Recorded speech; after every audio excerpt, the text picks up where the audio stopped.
বাজার সুন্দর চাহিদা, বাজার নিলে 150 টাকা কেজি বেচা যায়। আমি 1,20,000 টাকা বড়ই বেশি। পিরোজপুর জেলার ইন্দুরকানী উপজেলার প্রত্যাশী গ্রামে কৃষির চিত্র বদলে যাচ্ছে দ্রুত গতিতে।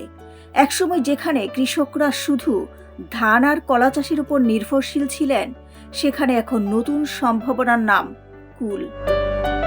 গত কয়েক বছরে এই গ্রাম ও আশেপাশের এলাকায় গড়ে উঠেছে শতাধিক কুলের বাগান। আপেল কুল, বলসুন্দরী, থাই ও বাউকুল এসব জাতের চাহিদা এখন বাজারে তুঙ্গে, ফলে কৃষকরা ঝুঁকছেন লাভজনক এই ফল চাষে।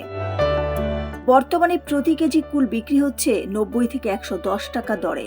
শুধু স্থানীয় বাজারেই নয়, প্রত্যাশীর কুল যাচ্ছে ঢাকা, চট্টগ্রাম সহ দেশের বিভিন্ন জেলায়। জেলা জুড়ে এবছর প্রায় 147 থেকে 160 হেক্টর জমিতে কুল চাষ হয়েছে। উৎপাদন হয়েছে প্রায় 1321 মেট্রিক টন কুল।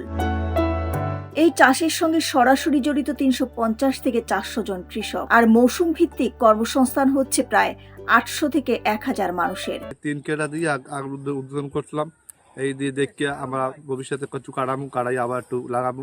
বাজার সুন্দর চাহিদা, বাজার নিলে 150 টাকা কেজি বেচা যায়, 120-30 বেচা যায়। কাটা জায়গা নূতন কাটছি, নূতন কাট দিয়ে আমি ভারত সুন্দরী বড়ই লাগাইছি।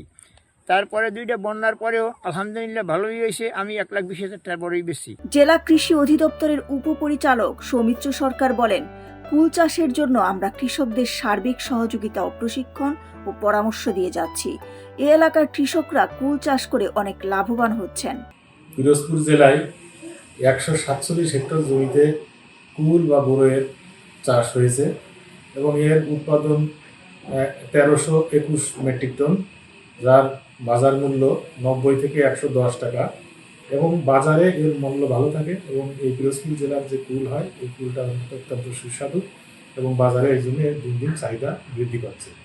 এছাড়া আমাদের প্রণোদনা যে কর্মসূচি আছে, সেই প্রণোদনা কর্মসূচির আওতায় আমরা ক্ষুদ্র এবং প্রান্তিক কৃষকদেরকে বোরো ধান, সবজি এবং অন্যান্য ফসল, বীজ এবং সার আমরা কৃষকদেরকে বিনামূল্যে দিয়ে থাকি। তবে লাভের সম্ভাবনার পাশাপাশি রয়েছে কিছু প্রশ্ন। পরিকল্পনা, সংরক্ষণ ব্যবস্থা এবং সরকারি সহায়তা কতটা পর্যাপ্ত? দিলরুবা খান, ন্যাশনাল ডেস্ক, সোনালী নিউজ।